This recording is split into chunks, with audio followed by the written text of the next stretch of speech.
Hi guys.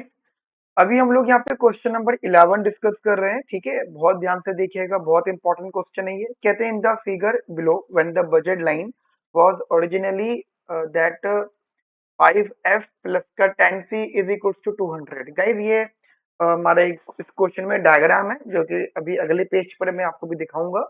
उसी के साथ साथ इन्होंने हमें बजट लाइन दे रखी है, बजट इक्वेशन दे रखी है, दैट इज 5f प्लस का 10c इज इक्वल्स टू 200। फिर वो कहते हैं Anita purchase 30 units of F and 5 units of C. एक उन्होंने हमें यहाँ पे बंडल दिया है। At the two later dates lines 1 and 2 were the budget lines. Anita has the same preference in all three instances. As a rational consumer, which market basket might she have purchased at the later date? तो basically एक diagram मैं आपको भी दिखा देता हूँ। ठीक है, डायग्राम है हमारे पास, ये आपको दिख रहा होगा डायग्राम।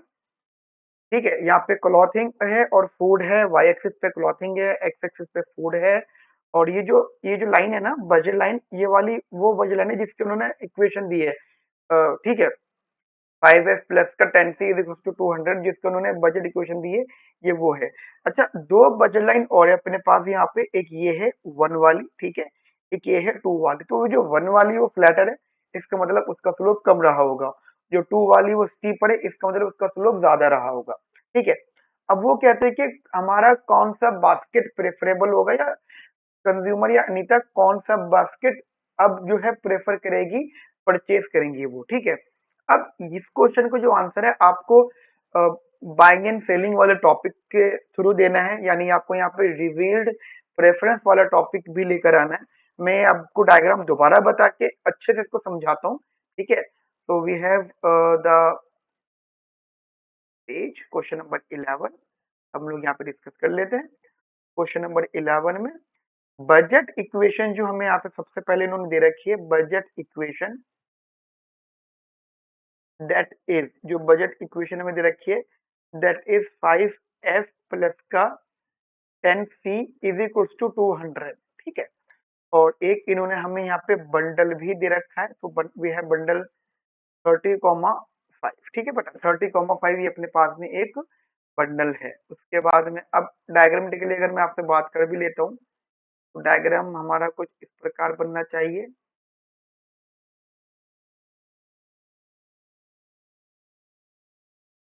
ठीक है, ओके, तो यहाँ पे अपना क्लॉथिंग आ गया, यहाँ पे अपना फूड आ गया, राइट। एंड आफ्टर दैट अब यहाँ पे बजट लाइन हम यहाँ पर ड्रॉ कर लेते हैं।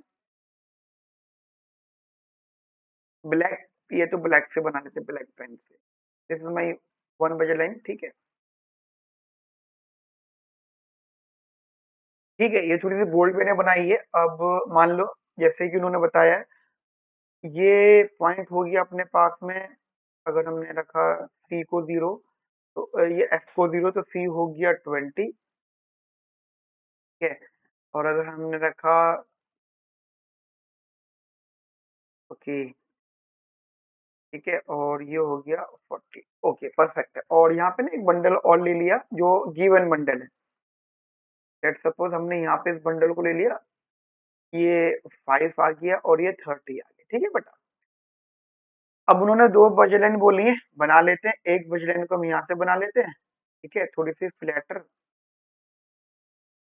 ठीक है, ये हमने थोड़ी सी फ्लैटर यहाँ बना ली budget line, right.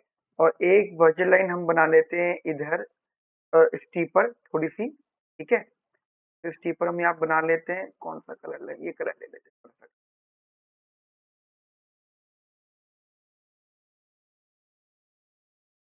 Okay, perfect. तो अब उन्होंने यहाँ पे क्या क्या बंडल दिए हैं? देखो, एक बंडल इन्होंने हमें यहाँ पे दिया है ए, ठीक है, यही है ना, A B C D. Okay, A B, B यहाँ पे दिया है, सी यहाँ पे दिया है, और डी यहाँ पे दिया है। अब देखो, एक एक लॉ समझना, जो भी हमारी ये बोर्ड वाली बजट लाइन आई थी, तो इसके अंदर का जितना भी एरिया है वो सब फीजिबल था। ठीक है, फीजिबल सेट का पार्ट था।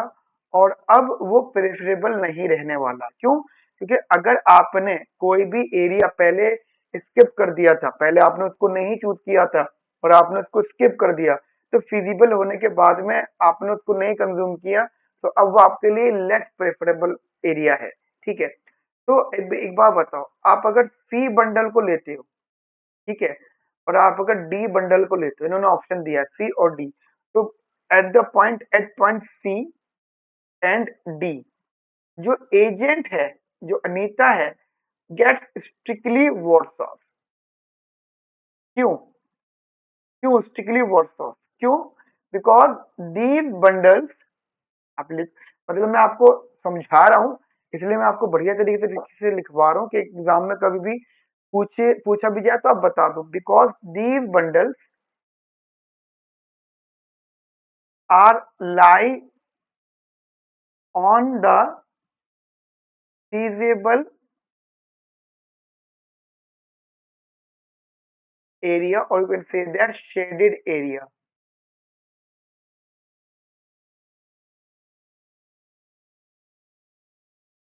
which was not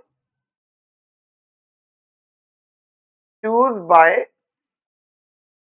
an agent। ठीक है, तो उसके लिए बेटर ऑप्शन क्या है? उनके लिए बेटर ऑप्शन होगा ये बी और ए। ठीक है, तो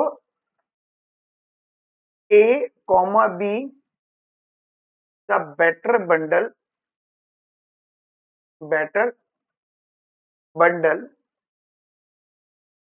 फॉर फॉर एन एजेंट। ठीक है, अनीता भी कह सकते हो आप, मैं एजेंट यहाँ पे लिख रहा हूँ। ठीक है, तो क्वेश्चन नंबर ए और बी मेरे हिसाब से, तो ए और बी, तो राइट आंसर इज ए। मतलब ए और बी हो, सी और डी ना हो, तो सी और डी ना हो तो ये भी गया, ये भी गया, ये भी गया, क्योंकि सी और डी तीनों में आ रहा है। तो the right answer is according to me, right answer is A. ठीक है, तो क्वेश्चन नंबर 11 हम लोगों ने यहाँ पे अभी डिस्कस करा। ठीक है, ओके।